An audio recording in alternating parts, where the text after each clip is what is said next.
आदाब, आप देख रहे हैं केबीडी पोस्ट न्यूज़ और मैं आपके बीच हूँ सरकार आलम। सपा राष्ट्रीय अध्यक्ष अखिलेश यादव का बड़ा बयान। आजम खां के साथ बीजेपी साजिश कर रही है। अखिलेश यादव ने कहा आजम खां ने यूनिवर्सिटी बनवाई इसलिए भेदभाव कर रही है। अखिलेश यादव ने कहा आजम खां मुस्लिम है इसलिए ज़्यादा अन्याय हो रहा है। अखिलेश यादव ने बड़ा बयान दिया।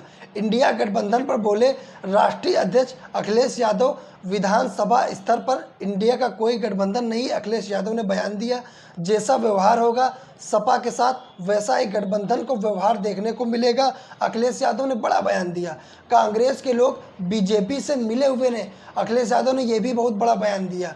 शाहजहांपुर जाते समय सीतापुर में बोले अखिलेश यादव, आपको बता दें मीडिया से बात करते समय क्यों उखड़ गए अखिलेश यादव, किस प्रश्न को लेकर ज़्यादा चर्चित हुए अखिलेश यादव, आगे आप वीडियो में देखें। कौन कांग्रेस या कोई दल क्या कह रहा है, इंडिया गठबंधन, हम ही कंफ्यूज हो गए होंगे। इसका मतलब अगर हम उन मीटिंगों में बैठे हैं तो हम ही कंफ्यूज रहे होंगे।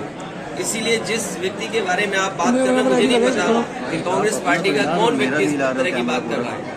हमें तो ये लगा कि जब मध्य प्रदेश के मुख्यमंत्री जो रहे, पूर्व में कई बार मुख्यमंत्री रहे, वो रहे, उन्होंने मीटिंग बुलाई और पूछा समाजवादी पार्टी से।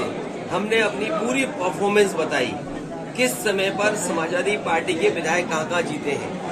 कभी 1 जीते, कभी 2 जीते, कभी 5 जीते और किस जगह हम नंबर 2 पे रहे। पूरी चर्चा हुई और रात भर 1 बजे तक समाजवादी पार्टी के नेताओं को जगाया उन्होंने और बातचीत की, पूरे आंकड़े देखे और आश्वासन दिया कि हम 6 सीटों पर विचार करेंगे। लेकिन जब रिजल्ट आया, घोषित की गई सीटें, तो समाजवादी पार्टी शून्य रही।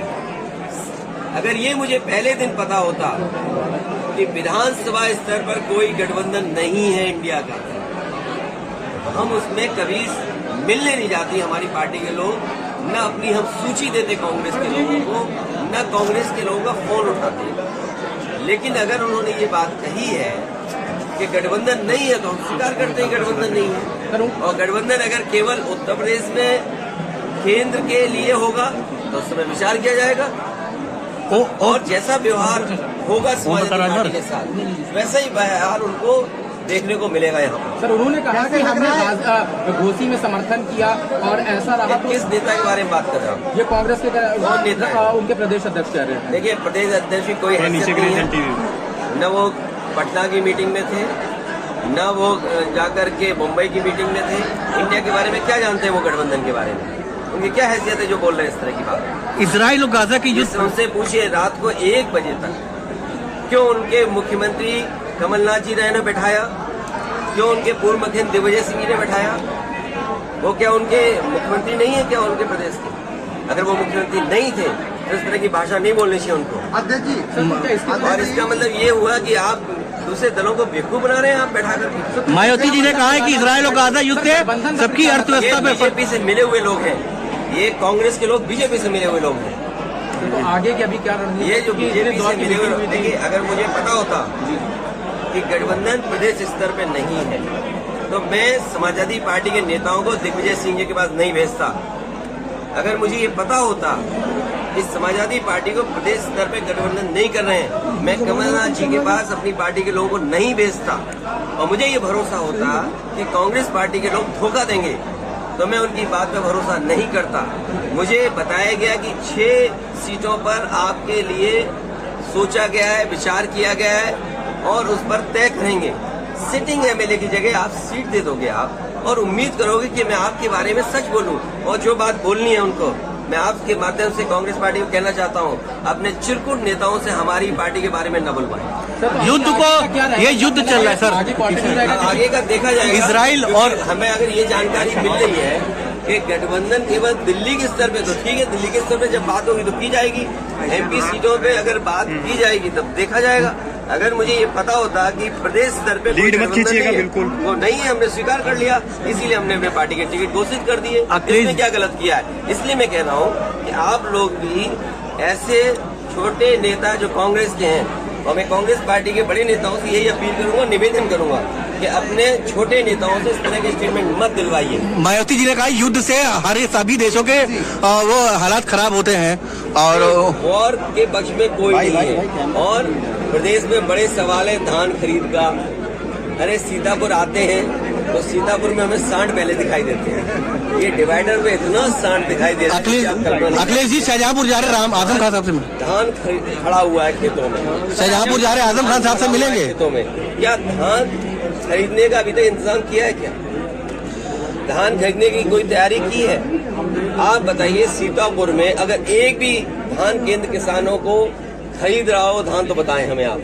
शाहजहांपुर जा रहे हैं, आगे रामपुर में आजम खान साहब से मिलने जाएंगे जल्दी। हम पर छोड़िए, हमारी पार्टी पर छोड़िए। अब ये बातें क्यों पूछते हो कौन किससे उनसे हमारा संपर्क है, लगातार बातचीत हुई है। वो हमारी पार्टी और हमारा परिवार है, हमें फैसला लेने दो क्या करना। इसमें राजनीति मत ढूंढिए, इसमें भी बीजेपी के आप एजेंट मत बनिए। सर 16 तारीख को आप देवरिया गए थे, वहाँ पत्रकारों को पीटा गया, उसके बारे में आप क्या कह रहे हैं? हमें दुख है कि बीजेपी के लोग सबको पीट रहे हैं। सर बहुत बुरी तरीके से दौड़ा के मारा गया। दुख है इस बात का कि बीजेपी अगर पत्रकार सही लिखते हैं, अगर पत्रकार सही लिखते हैं तो पत्रकारों के खिलाफ भी जांच हो जाएगी, कार्रवाई हो जाएगी। और आप में से बहुत सारे ऐसे साथी हैं जो इस चीज को फेस कर चुके हैं। सर शिविर की शुरुआत हो रही है, सच्चाई दिखाना चाहते हैं, उन्हें पुलिस कहती है कि हम यही मैं कह रहा हूँ कि अब तो यूट्यूब पे पाबंदी लगा देंगे, इसलिए यूट्यूबर्स भी बड़े सावधान हैं। 24 में अब तक 20 लाख से ज्यादा जो वीडियो का डेटा है हमने डिलीट किया है। गूगल ने अपना डेटा भारत सरकार को बताया कि जो गाइडलाइन के हिसाब से नहीं था। वो ठीक बात है, वो एक अलग विषय है। समय आने पर आर्टिफिशियल इंटेलिजेंस, जिन पे पैसे संसाधन हैं, जो टेक्नोलॉजी को इस्तेमाल कर सकते हैं, वो अच्छाई और बुराई दोनों के लिए इस्तेमाल करेंगे। सोशल मीडिया एक्टिविस्ट का कहना यह है कि जो चीजें क्रिटिसिज्म हो रहा है उसको खाली शैडो बैन किया जा रहा है। तो क्या लगता है गवर्नमेंट अब इसको भी एज अ टूल यूज कर रही है? इस पे सभी दलों को सोचना पड़ेगा और टेक्नोलॉजी कहाँ तक, किस सीमा तक हम लोगों को कंट्रोल कर रही है, ये कोई टेक्निकल व्यक्ति हमें जानकारी दे सकता है। अगर टेक्नोलॉजी इसलिए यूज हो रही है कि मेरी बात को नहीं पहुंचाया जा सकता दूसरे तक, या हमारे कोई खिलाफ लिख रहा है उस पर हम रोक सकेंगे, तो फिर टेक्नोलॉजी इसका मतलब भेदभाव कर रही है। जिस तरीके से हम पैसा दे करके ऐड देते हैं तो कहीं ना कहीं इस तरह का होगा कि मुनाफा किसी को दे करके हम पाबंदियां लगवा रहे हों, तो वो फ्री एंड फेयर प्लेटफॉर्म थोड़ी रहा।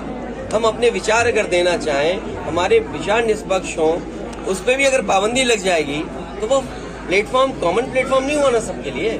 सर 24 में क्या स्टैंड रहेगा? 24 में समाजवादी पार्टी बीजेपी का मुकाबला कर रही है और बीजेपी को हराएंगे।